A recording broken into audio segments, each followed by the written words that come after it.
What's going on, everybody? Welcome back to the 31 Days of Horror. I am your host, Mood616, and thank you once again for stopping in, guys. Yes, 31 Days of Horror Volume 9, Day 25.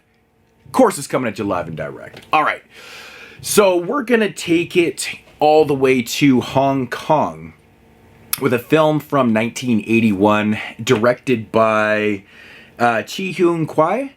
A director that I'm actually a little bit familiar with, actually. He did a film called Shi Shei Xiao. I think it was 1974, aka The Killer Snakes. It's a running joke on this channel. He also did the amazing Boxer's Omen from, I believe, 1983, Corpse Mania, Hex. A lot of films that have gotten a lot of love over the years. Killer Snakes actually doesn't have a Blu-ray release. I just kind of thought of that, actually. So, but yeah, so this one right here is from 1981, and it is called Bewitched, released by 88 Films.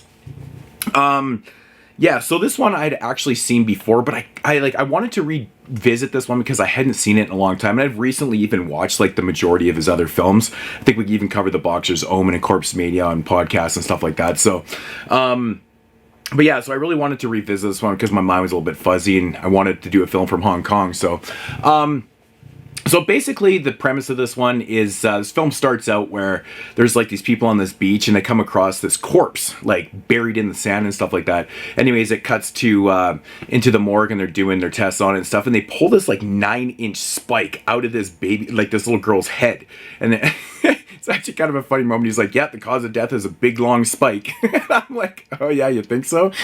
And so anyways, they investigate this. We bring in our main character, the detective. He investigates. And anyways, they end up finding the guy that's murdered this child. And it turns out it's the father of this child. So he goes on trial. He's convicted and he's sent to death. But before he gets thrown in jail and on death row and stuff like that, he goes to the detective and he wants to explain to him, because in court he even said, he's like, I wasn't of frame of mind, I wasn't myself, I think I was possessed or I had a spell on me or something like that. And everyone's like, no, that's bullshit, that can't be true. So he starts talking to this detective inside this room and stuff, and he's like, yo, no, seriously, he's like, something was seriously wrong, like I wasn't myself, my child was like trying to kill me and stuff like that. And, he's like, you got to go to Thailand and basically investigate what I'm telling you right now, because I believe that I was possessed. I believe that there was a spell put on me and stuff like that. Of course, the detective's very pessimistic at first, but his story starts to have a little bit of merit and stuff. So, of course, it cuts to the story of this guy who goes to Thailand and he basically has this kind of like this affair with this girl and stuff like that. Things don't work out that well. She ends up going to this black magic witch and casting a spell on him. She basically gives him this chain, and it's got this pendant, it's got like spell in there and stuff like that. He takes it back home, it leaks all over him, and he gets possessed and stuff. And so that's basically, kind of what happens to him and stuff. And then so once we get that whole backstory and stuff, the detective goes to Thailand with his friend to investigate and find out what the fuck is really going on. So that's basically the whole setup and synopsis of the film. So my thoughts on this one, man, again, if you're familiar with Shaw Brothers films, when they started diving into horror films and stuff, they got really batshit crazy. They always had crazy ideas. They did a lot of films that were based around black magic and witchery and hexes and being possessed and stuff like that. They always had these type of deals, and the way they showcase these type of deals is so crazy. It's just, you never know what you're gonna see. Like if you've seen the Boxer's Omen or Hex or any of those type of films that this director did, you really just kind of watch these films for what's going to happen next visually. It's pretty fucking wild. Like I said, right in the opening scene where they pull that huge spike out of the girl's head, you're like, okay, that's pretty crazy. But yeah, so we get lots of witchery, imagery and stuff like that, and we got some pretty batshit insane scenes with that and stuff. But some of my favorite scenes, and it's very typical in these type of films where you have, so the detective basically finds this monk, and he practices white magic, which, he's going to be the good force against the black magic witch in this.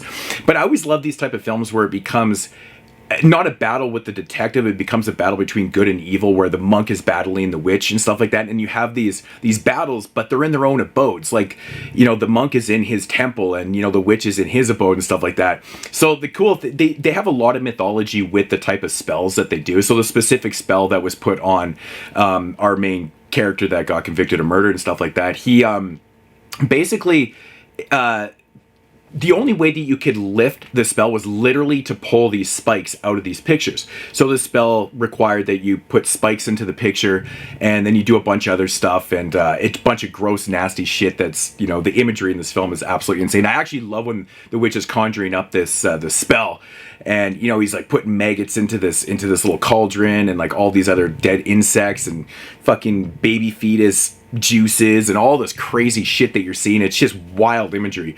Yeah, so basically, you know, once he conjures up this whole thing, so when it comes down to the battle, like, the monk has got to pull these spikes out of there, try to lift this spell, and they're battling and shit is back and forth, and it's really cool, man. It's really awesome stuff. But it's cool because, you know, you get this whole investigative part with the monk, and, you know, and it goes real deep into the mythology of like spells in Thailand and like witchery and all that type of stuff, and of course it has this like third act crazy battle and shit like that. But it's kind of cool because once the detective starts making moves throughout the film, the witch and the girl that, you know, went to this witch and stuff like that, they start conjuring up some more spells and shit like that. And it's kind of cool because every time the witch puts a new spell on the detective who eventually actually gets possessed, they change it up and it tells you on the screen what it is. It's like, one of my favorite moments in the film is when they put the lemon spell on him. It's basically like they curse this lemon. They put all these spikes into the lemon and shit like that, and they dig a hole in the middle of a busy street,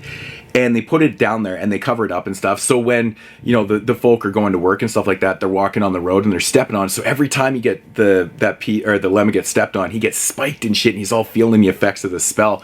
I love that, man. That's just fucking crazy. But there's lots of really cool ones, man. But really kind of gross out shit, man, with like gross maggots and shit. I mean, this movie has literally flying, exploding bats.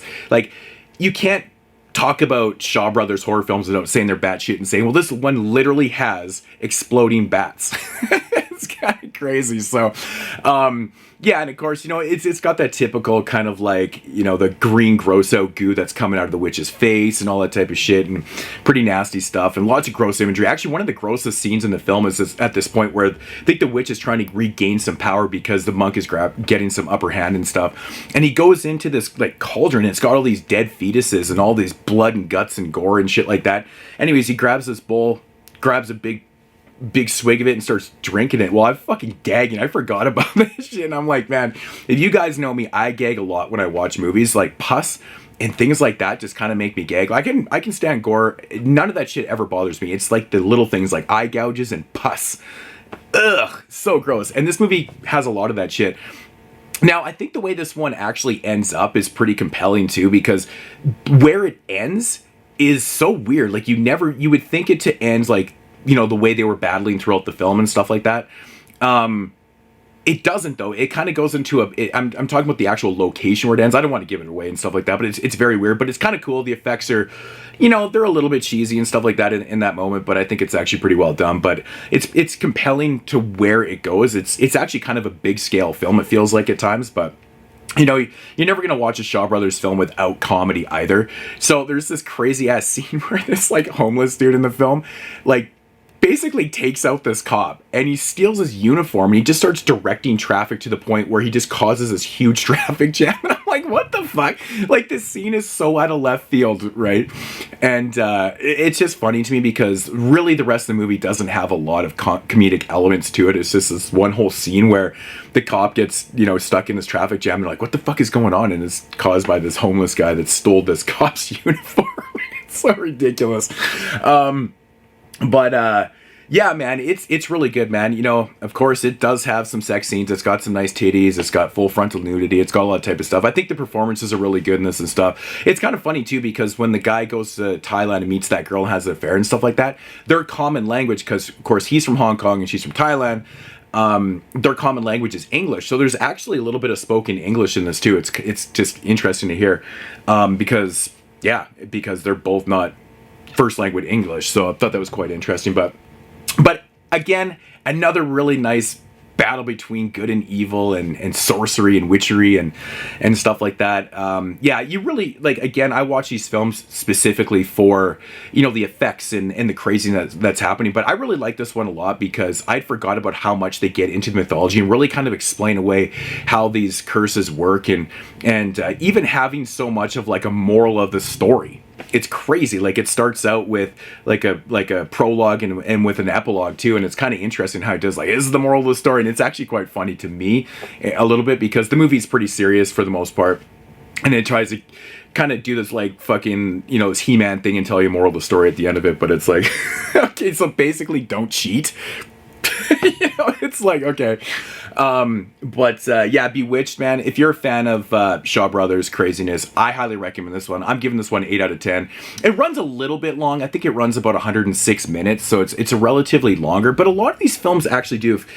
If I'm not mistaken, a lot of his films run over 100 minutes. But, you know, I mean, if you're willing to, like, you know, just kind of drive through all the subtitles and actually catch what they're doing and get all the mythology, it's really worth your time, man. These are really fun. There's a lot of thought put into these. There's a lot of just craziness, and that's all I can say. It's batshit insane with literal exploding bats. Like, I have to keep stressing that. It just makes me laugh, that part. It's so funny, but yeah, Bewitched from 1981.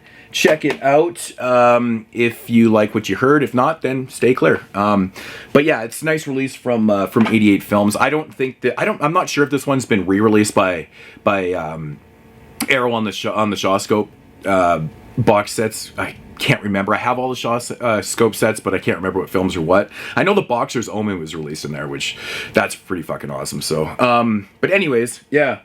I didn't mention it yesterday, but I probably noticed my voice a little bit fucked up. I just came off recording like a 13-hour episode of the podcast, so my voice is all fucked up, and I'm a little bit congested. Not really sick, but just kind of congested, so hence my yos are not the greatest right now, so I do apologize for sounding kind of like shit right now, but it is what it is. So, I needed to take a drink because my throat is getting a little bit scratchy and I want to start coughing, so... Anyways, I'm blabbling on. I'll see you guys tomorrow in day 26 with a film that I've never seen before. So, yeah, stay tuned for that. All right, guys, as usual,